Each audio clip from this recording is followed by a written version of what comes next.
Hello friends, welcome to mom's kitchen Banu. இன்றைக்கி கருப்பு சுண்டல் கருவாட்டு குழம்பு எப்படி செய்யுதுன்னு தாங்க பார்க்க போகிறோம். கிராமங்கள்லாம் செய்யக்கூடிய நான் மறந்துவிட்ட இந்த கருப்பு சுண்டல் கருவாட்டு குழம்பு தாங்க பார்க்க போகிறோம்.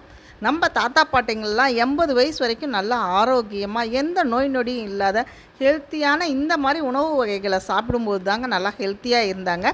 இப்போ நம்ம வீடியோக்குள்ளே போகலாம். வீடியோக்குள்ளே போகிறதுக்கு முன்னாடி நம்ம மாம்ஸ் கிச்சன் பானு சேனலை சப்ஸ்கிரைப் பண்ணுங்கள், மறக்காமல் பெல் பட்டன் கிளிக் பண்ணுங்கள். வாங்க இப்போ வீடியோக்குள்ளே போகலாம். இந்த குழம்புக்கு நான் கருப்பு சுண்டல் எடுத்துருக்கேங்க. இது மினிமம் ஒரு 4 மணி நேரம் ஊற வச்சுருக்கேன். இதை நம்ம குக்கரில் ஒரு 4 விசில் வச்சு எடுத்துக்கலாம். சுண்டலில் கொஞ்சமாக உப்பை போட்டு வேக வச்சுக்கலாம். அப்போ தான் சுண்டல் நல்லா டேஸ்ட்டாக இருக்கும். இப்போ இந்த 4 விசில் வச்சு எடுத்துக்கலாங்க. சுண்டல் வெந்துடும். இப்போ நான் கருவாடு எடுத்திருக்கேன். இந்த கருவாட்டோட தலையெல்லாம் கிள்ளிக்கலாம்.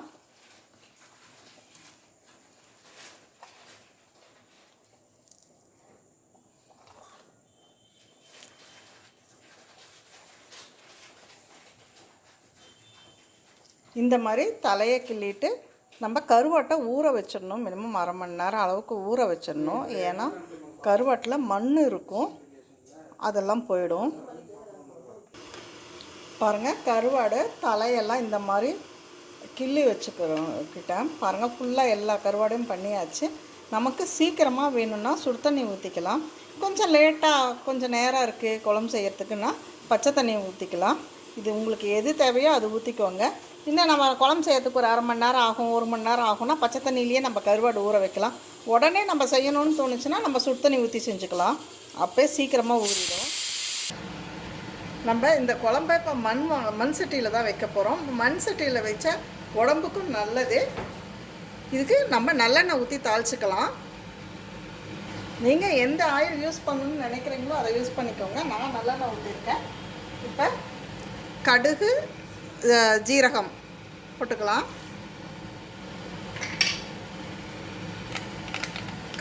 கடுகு நல்லா பொரிஞ்சிடுது. இப்போ வெந்தயமும் தாளிப்பு வடகமும் போட்டுக்கலாம். ஒரு 10 பல்லு பூண்டு இதையும் போட்டுக்கணும். இப்போ சின்ன வெங்காயம் போட்டு நல்லா கலக்கி விடலாம். கொஞ்சமாக ஒரு மீடியம் சைஸ் வெங்காயம், 2 வெங்காயம்,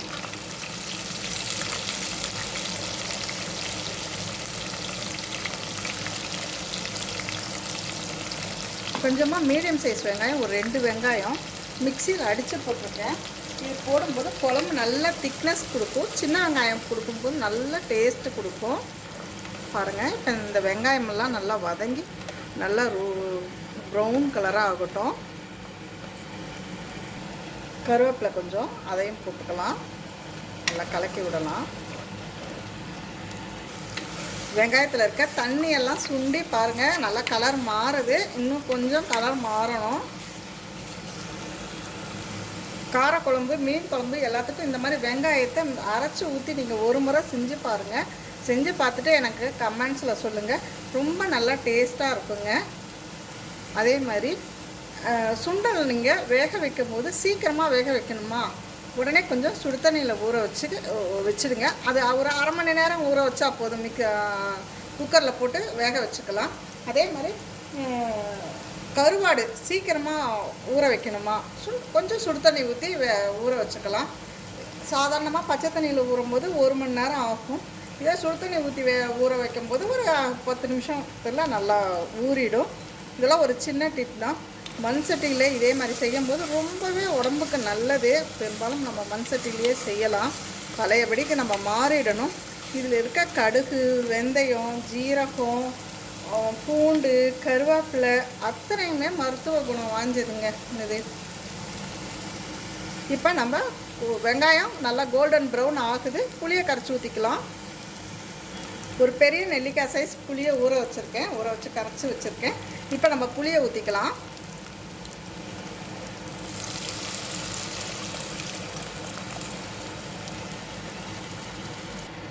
குழம்புக்கு தேவையான அளவு உப்பு போட்டுக்கலாம். மஞ்சத்தூள் 1/2 ஸ்பூன், மிளகாத்தூள் ஒரு 2 ஸ்பூன்,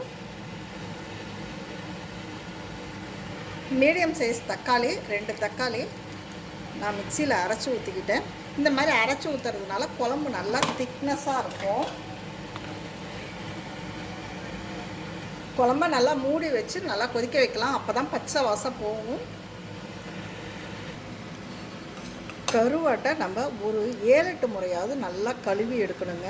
நம்ம 2 தடவை 3 தடவைன்னு கழுவி எடுத்து வச்சிட்டோம்னா கருவாட்டில் மேலே மண் ஒட்டி இருக்கும், அது சாப்பிட முடியாது. மினிமம் ஒரு 7-8 தடவையாவது நல்லா கழுவி எடுத்துட்டா தான் அதில் இருக்க மண்ணும் போகும், உப்பும் போகும். இப்போ குழம்பு சுண்டிடுச்சு, நம்ம சுண்டல் போட்டுக்கலாம். இப்போ இந்த சுண்டல் நம்ம போட்டுக்கலாம்.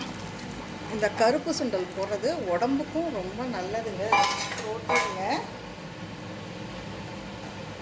இதெல்லாம் முன்னையெல்லாம் செஞ்சுட்டு இருந்தாங்க, இப்போ யாரும் அதிகமாக செய்ய மாட்டேங்கிறாங்க. இந்த கருப்பு சுண்டல் போட்டு கருவாட்டு குழம்பு வச்சா இந்த கிளைமேட்டுக்கு அப்படியே ரொம்ப அவ்வளோ நல்லா இருக்குங்க. எனக்கு 55 வயசாச்சு, எங்கள் அம்மா செஞ்சு கொடுப்பாங்க. அந்த டேஸ்ட் எனக்கு இன்னும் நிற்கிதுங்க நாக்கில். அந்த அளவுக்கு டேஸ்ட்டாக இருக்கும். உடம்புக்கு ரொம்ப அந்த காலத்தில் இருக்கவங்கெல்லாம் எவ்வளோ 60-70 வயசு வரைக்கும் எந்த நோய் நொடியும் இல்லாத வாழ்ந்தாங்கன்னா இந்த மாதிரி அவங்க சாப்பிட்டதுனால தான். சுண்டல் போட்டிருக்கு, நல்லா குழம்பு கொதிக்கட்டும். இப்போ சுண்டல் போட்டு நல்லா குழம்பு கொதிச்சிடுச்சு. இப்போ கருவாடு நம்ம கழுவி வச்சுருக்க கருவாட்டை போட்டுக்கலாம். கருவாட்டை போட்டு ஒரு 2லேருந்து 3 நிமிஷம் வரைக்கும் விட்டால் போதும், இல்லைன்னா கருவாடு இதாகிடும்.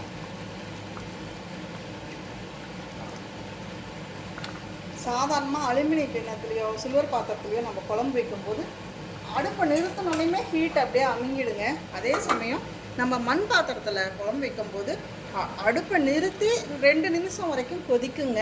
அப்படியே மண் பாத்திரம் சூடு நல்லா தாங்கும். இப்போ சாதாரணமாக மீன் போட்டோன்னையும் சாதா அலுமினிய பாத்திரத்துலையாவது சில்வர் பாத்திரத்துலையாவது செய்யும்போது ஒரு 5 நிமிஷம் அப்படின்னு சொல்லி விட்டோம்னா இது 4 நிமிஷத்துலேயே நம்ம நிறுத்திடணுங்க. மண் பாத்திரத்தில் செய்யும்போது 4 நிமிஷத்துலேயே நிறுத்திடணும். ஏன்னு கேட்டிங்கன்னா இந்த பாத்திரத்துலேயே 2 நிமிஷம் வரைக்கும் ஹீட்டு இருக்கும், அதுலேயே கொதிக்கும். அதனால் இப்போ ஒரு 2 நிமிஷம் வரைக்கும் கொதிக்கட்டும். பாருங்கள் 2 நிமிஷம் ஆயிடுச்சு, கருவாடெல்லாம் வெந்துடுச்சு. பாருங்கள் எண்ணெயெல்லாம் எப்படி பிரிஞ்சு வந்திருக்கு. இந்த நேரத்தில் இன்னும் நிறைய ஆயில் வேணும்னா கொஞ்சம் நல்லெண்ணெய் காய்ச்சி ஊற்றிக்கலாங்க. எனக்கு ஆயில் தேவையில்லை. அதனால் பாருங்கள் எப்படி நல்லா கருவாடு தனித்தனியாக வெந்திருக்கு பாருங்கள். சுண்டலோட நம்ம கிராமத்தில் அதிகமாக செய்யக்கூடிய நம்ம மறந்து விட்ட குழம்புங்க இதெல்லாம் சாப்பிட்டு தான் நம்ம தாத்தா பாட்டிங்க 60 வயசு வரைக்கும் எந்த பிபி கொலஸ்ட்ரால் சுகர் எதுவும் இல்லாத நல்லா இருந்தாங்க. அதை மறுபடியும் நம்ம செய்யலாமே. நான் எங்கள் அம்மா எனக்கு செஞ்சு கொடுத்தது நான் என் பொண்ணுக்கு சொல்லி கொடுக்குறேன். அது மாதிரி நீங்கள் பழைய இது ஆல்ரெடி நான் என் சேனலில் கூட போட்டிருக்கேன். சொரக்காய் தட்டைப்பயிறு சாதம் இதெல்லாம் கிராமத்தில் முன்ன செஞ்சுட்டு இருந்தாங்க, இப்போல்லாம் யாருமே அதிகமாக செய்கிறதில்ல. இதெல்லாம் நம்ம பழைய மறந்து விட்ட இந்த குழம்பு வகைகள்லாம் நம்ம செய்யலாமே, நம்ம குழந்தைங்களுக்கு சொல்லி கொடுக்கலாமே. அதாங்க பாருங்கள் எவ்வளோ டேஸ்ட்டாக எவ்வளோ நல்லா மணமாக நல்லா இருக்குது பாருங்கள். டேஸ்ட்டான வீடே மணக்கும் கருப்பு சுண்டல் கருவாட்டு குழம்பு ரெடி ஆகிடுச்சுங்க. மறக்காமல் இதை வீட்டில் ட்ரை பண்ணி பாருங்கள். நம்ம சேனலை சப்ஸ்கிரைப் பண்ணுங்கள். தேங்க்யூ. தேங்க்ஸ் ஃபார் வாட்சிங்.